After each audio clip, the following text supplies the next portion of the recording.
Good morning, gentlemen. How was your breakfast? Still eating it? Continue to eat? Don't stop? Not like you would. You'll continue. All right, so we're going to get started. Today's going to be heartfelt and heavy, and you'll see why. And I got to move this mic when I'm not talking because my wife sounds like it. She said it sounds like Darth Vader on the internet because I keep breathing. I don't know if she's telling me to stop breathing or what, but she might. All right, as always, get the man right, and it affects everything. If you get the man right, you get the marriage right. You get the marriage right, you get the family right. You get the family right, you get the church right. If we get the church right, we affect the culture rather than the culture affect us. And that sounds like a very simple process, but simple does not mean easy. It is a lifelong journey for a man to be in a right relationship. For me, it's a daily, moment by moment gut check to see if I'm walking in the Spirit. When I am, the truth is, God never fails. Yeah, He never does. The mitigating factor in that is me. Whose spirit am I in? 3.5% of the family is saved if the child is saved first. 17% is saved if the wife is saved first. But 93% of the family is saved if the man is saved first. That's because he's the ordained, influential entity within the family. This statistic I love. Only 1 in every 1,152 married couples who pray out loud every day end in divorce. That should tell us something. When moms go to church but dads don't, 2% of the kids will attend as an adult.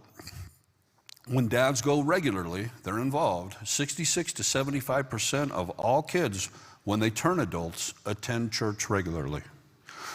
These statistics we've been over 100 times.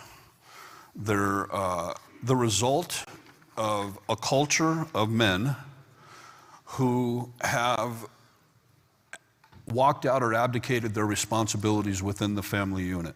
And it's a cultural problem. That is what we continuously focus on. That's what we continuously go over. That's what every pastor here focuses on, is our responsibility. All of it is. Ephesians 1:17 says, I keep asking that the God of our Lord Jesus Christ, the glorious Father, may give you the spirit of wisdom and revelation so that you may know Him better. Ephesians 5:15 through 20, be very careful then how you live, not as unwise, but as wise, making the most of every opportunity because the days are evil. Therefore, do not be foolish, but understand what the Lord's will is. Do not get drunk on wine, which leads to debauchery. Instead, be filled with the Spirit. And that's the middle of where we're at right now. We're talking about being filled with the Spirit, speaking to one another with psalms, hymns, and songs from the Spirit. Sing and make music from your heart to the Lord, always giving thanks to God the Father for everything in the name of our Lord Jesus Christ. It's a very redundant introduction, but the reality is there are things that thread into our life that don't seem like they're contrary to the Spirit. So we're going to do some things a little unorthodox today. This is Erik Bohl. Erik's been coming here for probably right around 2013, 2014, 15, somewhere in there. He's going to tell us his story, which is a pretty cool story, I think. You'll see some things sitting up here. I'm sure he's going to illustrate it, but there's a Time magazine up here from May of 1967. Who was born after 1967? Raise your hand. Quite a few. I wasn't even 1 year old yet. This Time magazine features his father. There's an article in there about the Vietnam War, and it's got his dad, a couple of pictures, an article, and this is, I don't know if you guys can see that, but that's a Purple Heart. One of how many? Three Purple Hearts that his dad, amen. His dad gave this Purple Heart to someone. I'm going to read this letter, can I? We knew each other as children. When I was 12, your father gave me one of his Purple Hearts. I accepted it without understanding the true significance.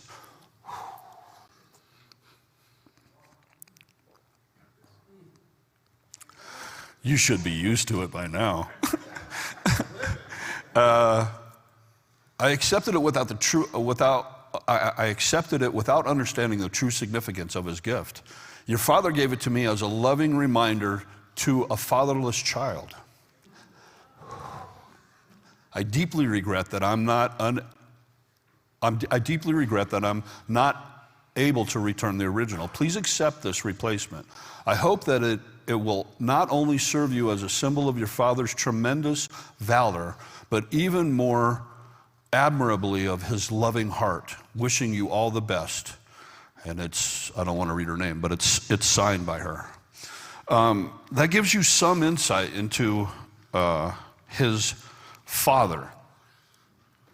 There's a myriad of pictures that you're going to see. And I could go on, but this isn't my story, it's his. So at this point, I would like you to welcome Erik Bohl.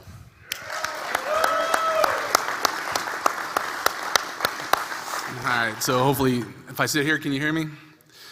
I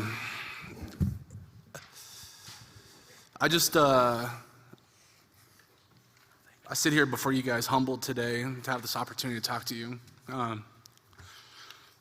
Tears will flow, and I will pause, and I will ask for your grace and patience today as we talk about this. I got to tell you where my story started. It starts with my parents. My mom and dad were very talented people. My mom, for the older men in the room, as she got older in life, she started to look like Joan Collins from Dynasty. As a matter of fact, she won a look-alike contest, and they tried to have her be a stunt double. She was a world-class doll maker. They had a magazine in the 80s, and my mom graced the cover like 6 times with her crafts. Everything she touched was just amazing, from her Miss America time, where she actually built gowns and swimsuits for the Miss Colorado girls as they went on to compete. She's just a blessing in my life. My parents got married. It was always, expressed to me this amazing, storybook fairy tale. It was like love at first sight. They were on a blind date. My mom talks about this just infectious kiss that my father gave her, and as a son, you can tell you how much cringy that feels. But she talks about my dad being this hopeless romantic, and just like how he opened doors and the things you just don't see in today's society near as much. And he was always a gentleman. He was this just pillar of everything you would imagine a man to be in masculinity. My parents weren't wealthy. They didn't come from money. They didn't inherit money. They just worked hard, and they worked hard just to live. My parents they never talked about what they had in this world, and it was just what they did as a means to get on with their lives. And then I'll tell you about my dad. My dad was unbelievably talented at everything he did, and it's not just me talking about it, it was proven. He was a stellar student, graduated top honors from West High School in Denver. I think he was a 4-time state champion in tennis. Just unbelievable. He was a southpaw, probably why he was good at tennis. He was a great chess player. He was an artist. He painted these amazing pictures and paintings. You see one up there. Dad could paint black and white. He loved painting Native Americans and Vikings. He sold his artwork.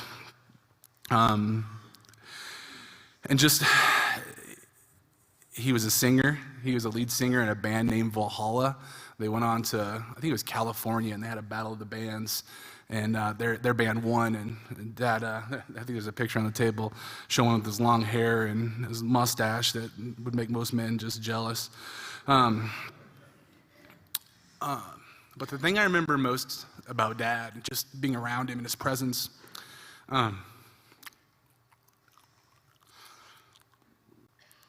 Dad was this like pillar of strength and like discipline, like unshaken, like never wavered. He did everything just strategically, and it was in place. Like from the way he taught me how to make my bed, and I guess that was the soldier in him. So, Dad served in Vietnam. Steve alluded to that. My dad was an expert marksman. I just recently found out that only about 25% of Marines receive expert marksman. His lance corporal, I think, was his rank. That's where he finished his career. The story I heard from the letters, that one they just showed, my dad was shot, I think it was 9 times, received 3 Purple Hearts. He came home with a bullet in his wrist. I have his medals. I couldn't even tell you what they are, but I remember seeing the Life magazine as a young child and seeing this full-page image of a magazine, and my dad's there standing there, and it looks like it's black and white. It looks like he's wet from the rain, but my mom tells a story that he was covered in blood that day, and that's actually the tag where one of the bullet wounds went into his chest, just missed his heart. I came along early in their marriage, shortly after my mom had a miscarriage. I was told they couldn't have kids. She doesn't tell much about that. And I'll be honest, I really don't remember much of my childhood. Couldn't tell you. But I remember one night, pretty clear. It was July 16th, 1986. My parents, they managed an apartment complex, and it was kind of U-shaped. And in the courtyard, there was like a picnic table, like folding chairs, and all the neighbors would gather. And my dad had this infectious laugh, smile, and personality, and the people would gather around him. And they were sitting out there one night, no different than any other night. And I heard I was running around, just a little kid, playing with neighborhood kids in the apartment. And I heard this commotion, and I came to see what it was. And there's 4 stories of the building. And my cousin, my older cousin, I was 8. My cousin's like 16, 15. He's at the top, and he's yelling down vulgarities at my mom, and he starts to yell at my mom, and then I hear him call her a specific expletive word, and in a moment, they're at the table. My dad's sitting here. My dad comes out of this chair like a bolt of lightning, and the stairs zigzag to the top, and where my cousin was to his apartment was probably maybe 100 feet tops. And my dad almost caught him. And my mom always said if my dad would have caught him, my dad would have killed him. And my mom goes and gets my dad because it wants to kind of stop the altercation from growing any larger. My dad comes down the elevator with my mom. She's got him embraced, and I could see it was like that moment probably where she was cooling him down. And he sits in a chair, and I'm on the opposite staircase. And he turns and looks at me.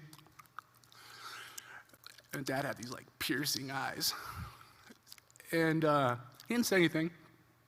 But what I felt like he said was, "Son, that's how you protect the women you love." And my dad took his right hand, reached up for his chest, and he died right there. And fell over. He had a heart attack. Paramedics rushed him off. I was too young to go in the ambulance with my mom, so they left me with a neighbor. And I remember my mom walking in the next morning, and she had my dad's clothes folded and pressed military style, just like he would have if he would have folded them himself, with his New Balance shoes sitting on top. And she told me my dad would never come home. And I didn't understand. I'm 8 years old. I just, okay. Like, I saw him go down, what's next? I remember the next thing, we're at the viewing home, and I could tell you my dad's skin was like this light gray, blue color, and I remember as a kid touching him and feeling how weird that felt. And I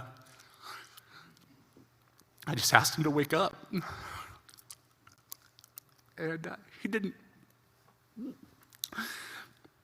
And then a few days pass, and we're at Fort Logan National Cemetery. And Dad's casket's there, and it's draped with that flag. And there's Marines there, and they're talking to my mom and consoling her. Family's there. I don't even remember what family was there, but I do remember those men standing in those dress blues. And I remember one telling me, and put his arm around my shoulder, and he goes, "Young man, it is now your duty to be the man of your house. And you need to step in and do everything your dad would have done to protect your mom." And being a son of a Marine, I understood how to take orders very clear. And so that's what happened. And my mom played a song. It's a song that's haunted me most of my life. It was Frank Sinatra, "My Way," because it embodied how my dad lived his life, a free spirit, and just an amazing man. I remember them playing taps, and the next memory I have is walking around in the grass picking up the shell casings from the 21 gun salute, which they honored him with. Life changed drastically. My parents had that apartment complex together. We had to move, and we struggled. And my mom, took whatever support she could get, which wasn't much. And I remember her working 3 jobs, and so I didn't have anybody home with me. Mom was working, and my daycare was sometimes sitting in the restaurant she worked in, which was a family restaurant. And the owner was gracious enough to let me, after school and after homework, to bus tables to earn a little money. So that was his way of trying to help fill in for my dad not being there. He was also good friends with my dad.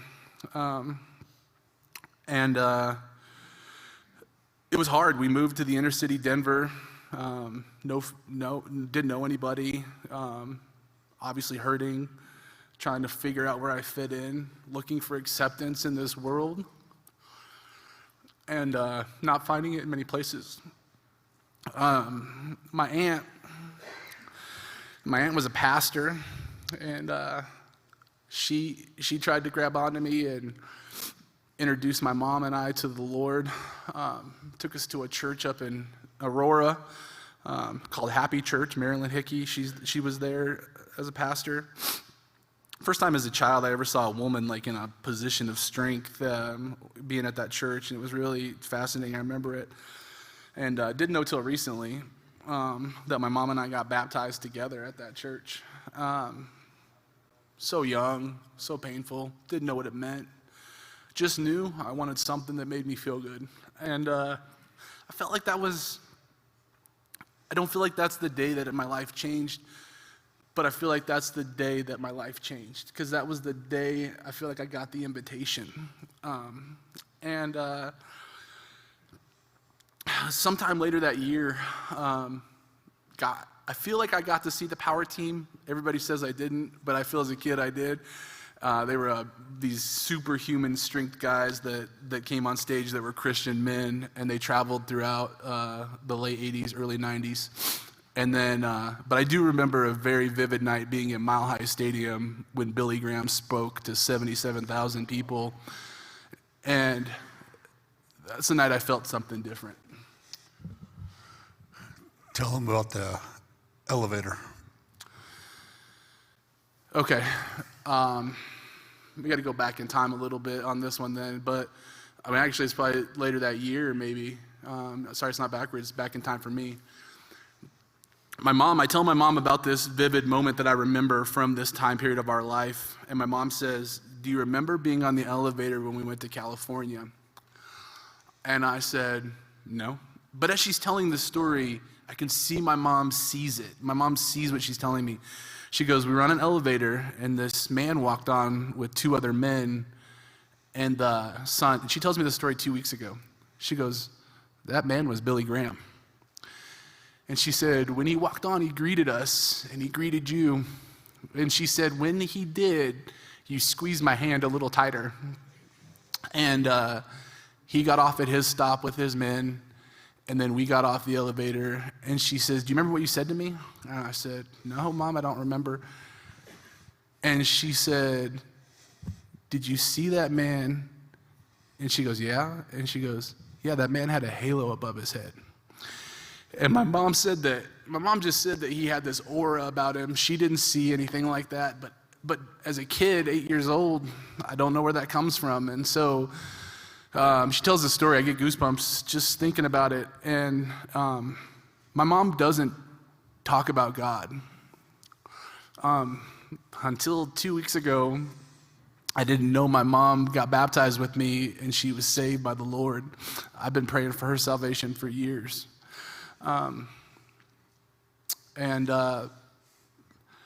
I also didn't know until my aunt told me about a week ago that my dad gave his life to the Lord a week before he died.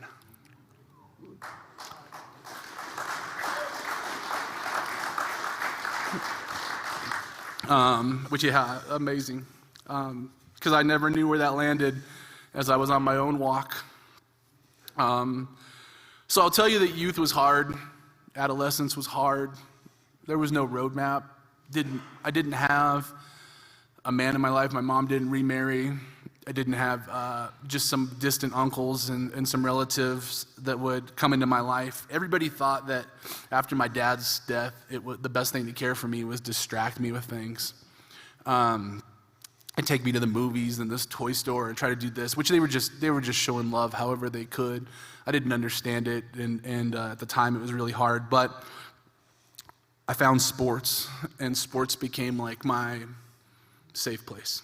And really, honestly, taught me things and lessons in life that carried with me forever. And I had strong men as coaches. I had good mentors as coaches. I love some of my coaches and still talk to them to this day. But with all of that pain and rejection, I started to figure out this skill set that was how to keep everybody at an arm distance and encase my heart, keep me from pain, keep me from ever experience what I felt with my dad. And as relatives passed, my grandmother passed, who was his mom, I didn't go to the funeral. And I've had some other close relatives of mine also pass, and I didn't go to their funeral. And it was because every time someone passed, I felt like a part of my dad died again. And so I'm 46. Outside of sharing this with Steve, talking about today, I haven't even shared this stuff with my sons, who are sitting right here. And I know that I have fallen short in so many areas of my life, but the one thing that I remember was always trying to honor my father.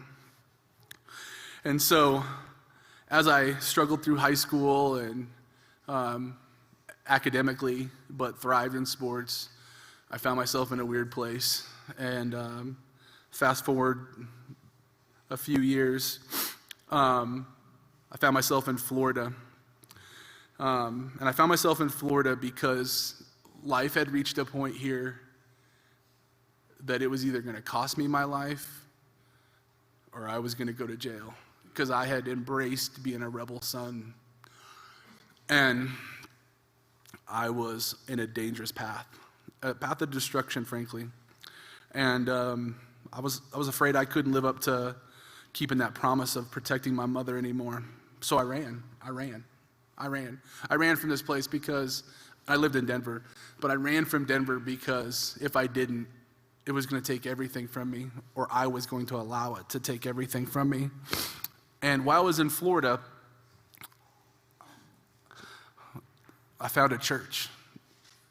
And I found a church, a small church in Merritt Island, Florida. And I walked in one day, I met the pastor, an older congregation, probably enough people that could maybe just fill one table. Pastor Mark just showed me love and welcomed me, and I found my first church home, and I spent some time there. Matter of fact, I didn't realize that when I was younger what my baptism meant, so I asked the pastor to baptize me again, and again, thought I knew what it meant to give my life to the Lord, and so thought I was walking in light, but I was drinking everything this world would give me. And I was still broken. And honestly, I never fully submitted to the Lord because I wasn't ready. So I'm at this crossroads where I'm going to church, feel a certain way, and then I'm back out in the world in Florida living a different way. And I just finally said, well, if I'm going to honor my father, I got to join the Marine Corps. So go to recruitment station, talk to them. At this point, they love me because I'm an athlete in college, and they're like, yeah, we'll sign you up tomorrow. Let's go. And so then I start seeing all these things that I can achieve in the Marine Corps. You know, I can go in, if I can run my 3 miles at a certain time, and I can meet all these metrics, I can get all Marine. And then I was like, oh yeah, I'm gonna thrive. Actually, you know what? I'm gonna be better than my dad. I'm gonna honor him by being a better soldier. And I'm at the MEP station the second night, and I'm gonna go to Parris Island. Dad always said there was Hollywood Marines, and then there were Marines that went to Parris Island. And if you're a Marine in the room, I guess you'd know what that means. And the night I'm supposed to go to basic, I get a phone call from my high school girlfriend, and she's having some trouble. And me, being who I am, I think it's my job to save people and save women that are in need. So I go out and talk to the recruiters and say, I'm sorry, I can't go tomorrow. And I come back to Colorado. And fast forward, I married her. We had our first son, my son Christian, who's not here today. He couldn't be here today. And we're divorced within 6 months. And in this process, she came from a wealthy family. We ensued a battle for custody of my son, and I lost everything in the divorce. So now I'm 22. I'm back home living with my mom. I'm taking the bus halfway across Denver to Aurora. I'm working at Foot Locker as an assistant manager in training, and just don't know where life's gonna go, and I'm just still trying to figure it out. And then one day this girl walks in, and she's there to see my boss, and that was my wife Amanda, and I told him, I said, man, I'm gonna marry that girl. And he goes, yeah, she's got a boyfriend, lives with her. So that didn't happen. So I had to wait some time. And then we began a great friendship. And I believe the Lord brought my wife into my life.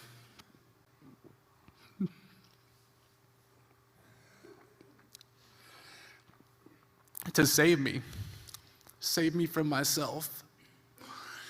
She didn't only love me unconditionally for all of my brokenness and saw me for what I really was, but she gave me strength, and she challenged me. She challenged me to be better. She didn't try to fix me. That wasn't her job. She never tried to do that.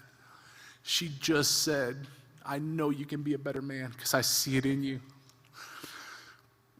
And so I started trying, and I started curving out things in my life that I didn't want there, and still stayed broken even with all of that help and guidance.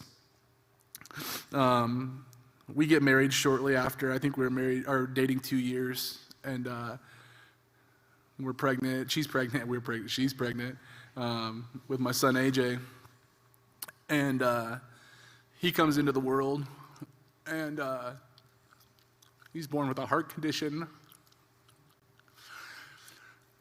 And we thought he was going to die, and we weren't sure what was going to happen. And this young man has showed me real strength for 18 years. He's battled that, and he had open heart surgery when he was 18, just not too long ago. And he couldn't do things as a child, and he had some disadvantages, but never wavered in who he was. And I have 4 beautiful kids. My son Noah, who's sitting next to him, my daughter Grace, and all of them get their beauty and strength from their mom. So as we're a young family, right? We're trying to figure it out. My wife and I face value, you know, we have things together, but truth be told, my in-laws are carrying us, and my wife is going to them for money to pay our bills. And as a man, that doesn't feel good. It doesn't feel good when you're, you know, and they're loving, and they would give you anything. It just doesn't feel good to not be able to provide for the blessings that God put in my life, and I just felt failing again. And so my wife got this career path, and she decided she wanted to be a teacher. I think she's on her 4th degree now, just finished up a master's degree. So her career path is set. Mine's not so much. I'm just kind of working jobs, odd-end jobs. I land in media, start to see some success, and then I really thrive. And then it springboards me into an opening at the PBR. I'm with the Chamber of Commerce here in Pueblo. I was an ambassador, and I thought that was my social equity, was being the ambassador, going to these ribbon cuttings and talking to people, and that was my thing. I could stand up and talk about your business. We'd cut your ribbon, shake your hand, and I thought that had value. It didn't have any value, and neither did my job. But I got this break at PBR. I was like, I get to go into sports. And as a young kid, I always wanted to, my dream job really was to travel or be in law enforcement. I wanted to be a police officer. Didn't do that. But I had this job now where I could travel. So PBR set off, and I'm there for about 8 years. And man, it had the perks. The job had the perks. You're staying in glamorous hotels, and you're flying first class, and I'm flying all over the United States, and I'm hanging out with celebrities, and I'm coming home, and I'm telling my kids, all these great stories, like, hey, guess who I met, this weekend, and, and they, they enjoy it, right? They're like, oh yeah, hey, Dad got to meet Simon Cowell from American Idol, or he got to meet this guy or this gal. It was Kid Rock, yeah, we drank on his bus with him in Kansas City. Those were real things for me. That was just everyday stuff for me. I didn't even, it wasn't like I was starstruck when I was around these guys. To me, they were just men. And that, and I just saw them that way. Probably the guy who hit me the most was Dana White. When I got to meet Dana White the night we were with Simon Cowell, I was like, that's the president of the UFC, man. That guy's built something. I valued him as a guy. And so we partied with him all night. And I was excited to tell my kids about that, Living large, man, living large. It was, the world's at my fingertips, get to do all this cool stuff. We joined the church. My wife and I, we find that we need to find a church. So we start to search. We go around Pueblo. We visited. I think we visited like 5 or 6, and then we gave up. And then my wife's friend texted her. I feel like it was a text or Facebook or something. And she said, hey, you should go to this church that we go to. It's Family Worship Center. And it was a couple weeks, and I think we came. First time we walked in, came kind of like Pastor Dave, liked his message, liked his demeanor, felt very genuine. My wife had this strange thing. She'll probably kill me for saying this, but she's not here.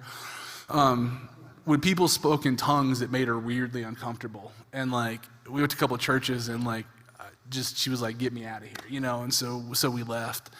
And so she just felt right here. And so we started coming. And then I got to meet some of the men and Tony Breedlove and Pastor Dave, and just amazing guy. A lot of these guys are still in the room right here today with me. Meant so much.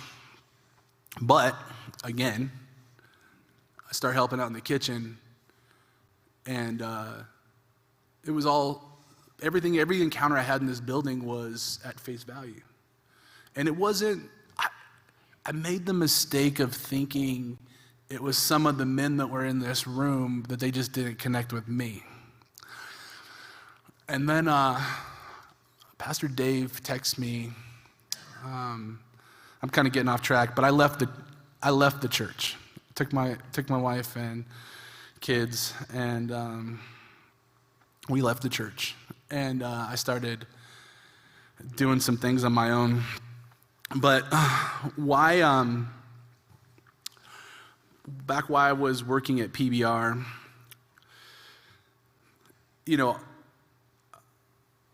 while my life to everybody else was envious, when they would look outside looking in, like I got to do this and I did this job and did these things and around these people, inside, the man was still broken. And you're finally honoring the memory of your father. You're taking care of your house. Yep. I'm honoring Dad, taking care of the house, but it comes at a cost. And that cost was missing birthdays, not being there.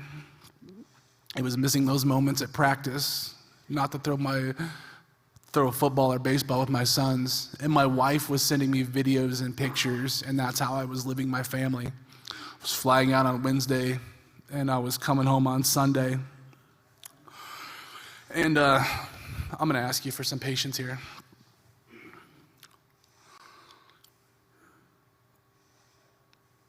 And I did become my dad. I was vacant for my sons.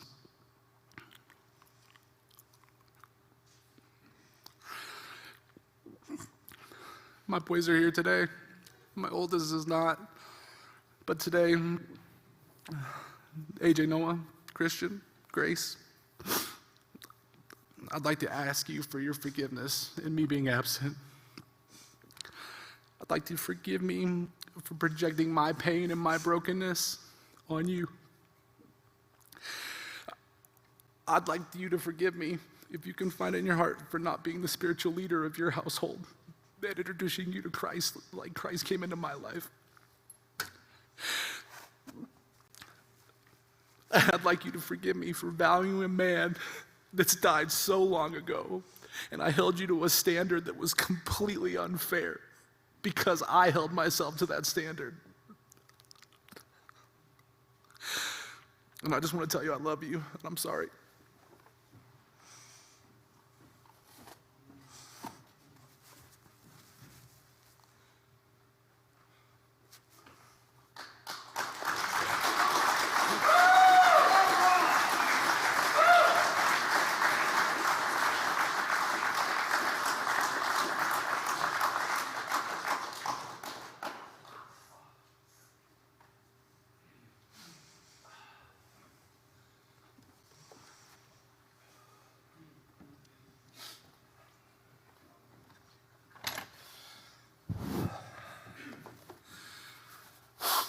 Apologize.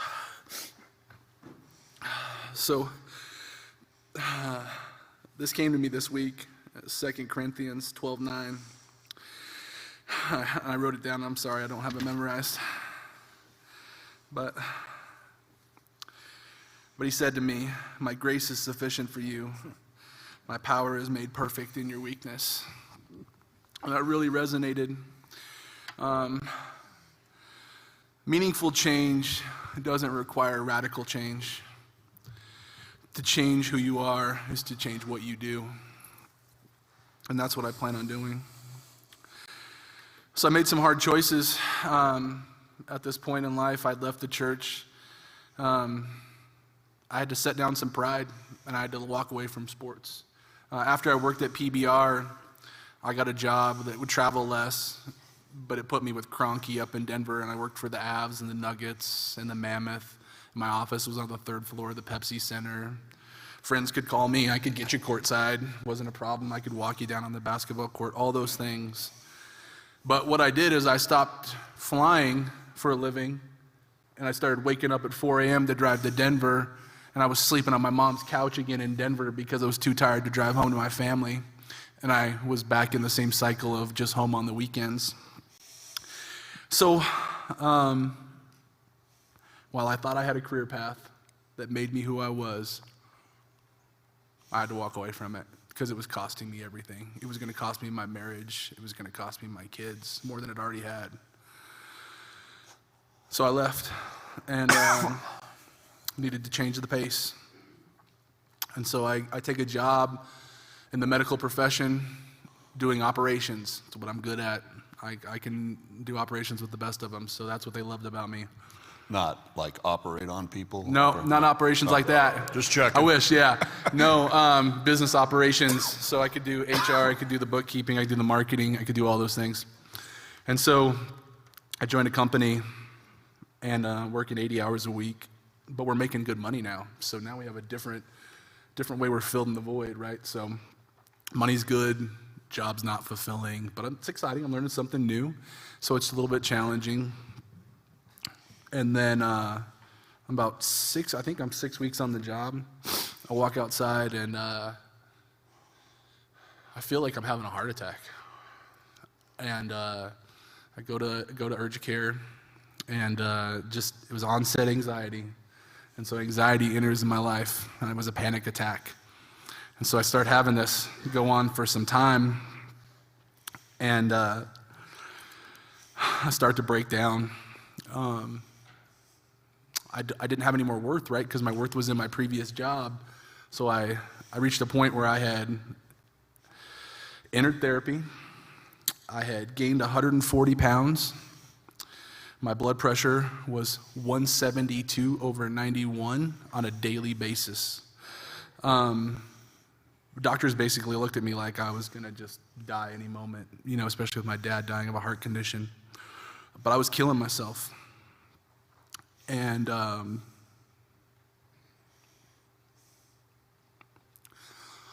there were moments where I thought about removing the guns from my house because I had thoughts that I couldn't do it anymore. And I finally just turned and I prayed. And I said, I know, Lord, I've negotiated every place you've sat in my life. And I know you've loved me unconditionally, but I have not loved you unconditionally. And I have loved so many more things over you, but I need something. I need some help. I need a breakthrough. Breakthrough wasn't like it just instantly happened. Just slowly started regaining my health.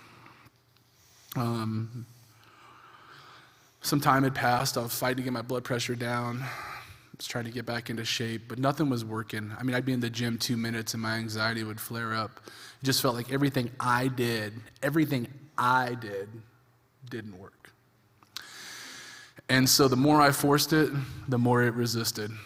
And I remember I'm sitting at dinner, and we have a table by our kitchen, and I always said grace before we ate. And on this particular day, my wife is in the kitchen cooking, and my daughter turns, I say grace, and my daughter's Grace, her name is Grace. She turns to me and says, Daddy, when are you taking me back to church?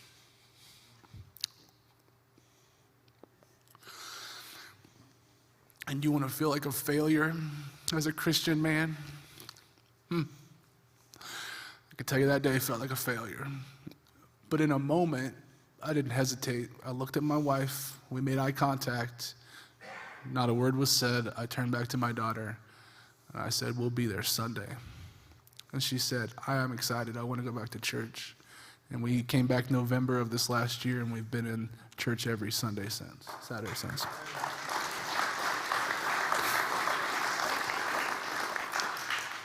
And I'll tell you, since that time, as I I've never given my testimony before, and it clearly demonstrates that, but when I studied it, it was like, what happened, before Christ, what happened with Christ, and then what's happening now. And I'll tell you what's changed. Everything's changed. Everything's changed because when I came back to the church, I didn't have expectations. I didn't come in with an agenda. I didn't come in to the men's group like I was going to be welcomed back in. Let me tell you something. I skipped a step that was important here. So when I left the church, I didn't hear from men. Like, they didn't call me like, hey, what's going on, whatever. So I felt some way about that. But Pastor Dave sent me a text one day and said, let's have coffee. And this was probably 6 months after I left the church. So I come have coffee. We're sitting out there in the forum area, and I was telling him how I felt. And he tells me, as Steve would say, the most profound thing. He says, Erik, it's not those men. It's not the church. It's you. You have to establish those relationships. You have to invest in those. You have to be a part of it. And he challenged me as Pastor David, in a loving way. He did. And man, it really just put me on a change of mindset and how I approach things. So we're back in the church, and I've never been able to read the Bible. I just haven't been able to. And it's been lack of commitment, or it could be when I sat down. I've carried the same King James Version Bible my cousin gave me in 1989 with me. Still carry it to this day. And I never was able to read it until recently. And now I can sit and pray, and I can ask God to show me his word, and it translates to me, and I understand it. And as a matter of fact, some days I thirst for it. Like, I want to sit and read the Bible. And I think what I was searching for all along was always with me. And as much as I created distance and went away, I feel like God always called me back. And so in this process, Steve asked me if I would talk to you guys. And the pride of Erik was like, yeah, I'll sit down and talk to anybody. But I said to him immediately I want to say yes, but can I go home and pray about it? And when I prayed, it became abundantly clear, not that, the answer, but something else became abundantly clear. I had some strongholds in my life, and I had taken the memory of my dad and turned it into an idol. And everything my dad wasn't, I filled in the gaps and the blanks and made him what he was. And I turned my dad into this thing that sat in my shelf and controlled my life for the better part of 40 years, 46. And every step, every move, everything, every guilt, every regret ties back to my dad in some way, in that peace. And I heard the Lord, and I didn't hear words, but I heard what he was saying. And what he said was, I need you to lay him down and come to me. So I picked up the phone and I called my mom and I said, I need to talk to you. I'm going to bury your husband one final time. And I'm going to lay Dad down. And I'm going to go live the life I need to live and be the man I need to be for the people around me. And that's where we sit today. What did your mom tell you?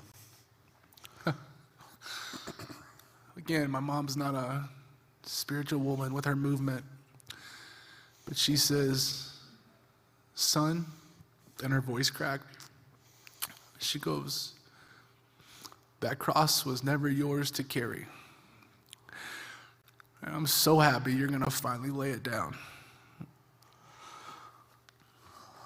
Okay. Yeah, amen.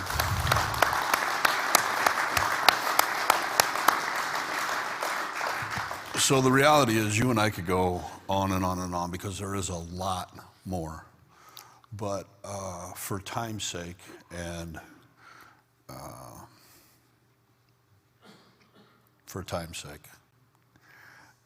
Kairos, we're going to end it here. But I would encourage you guys to talk to Erik, get to know him.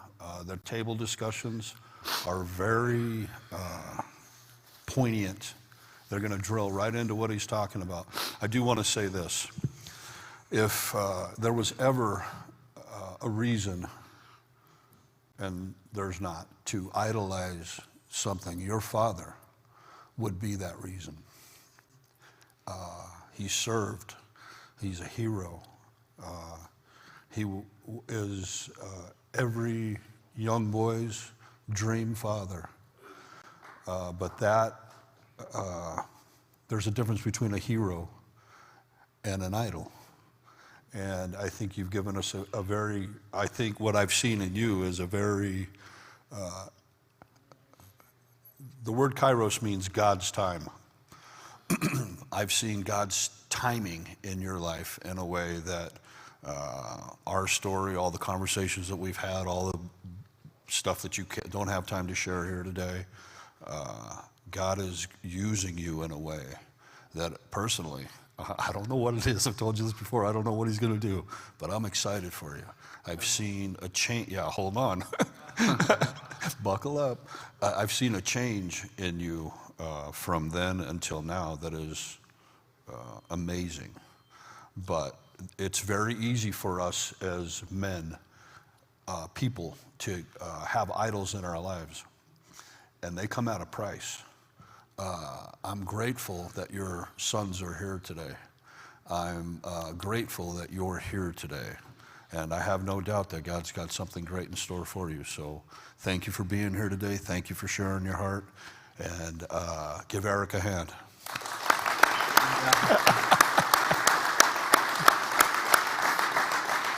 One parting thing? What do you want to leave us with?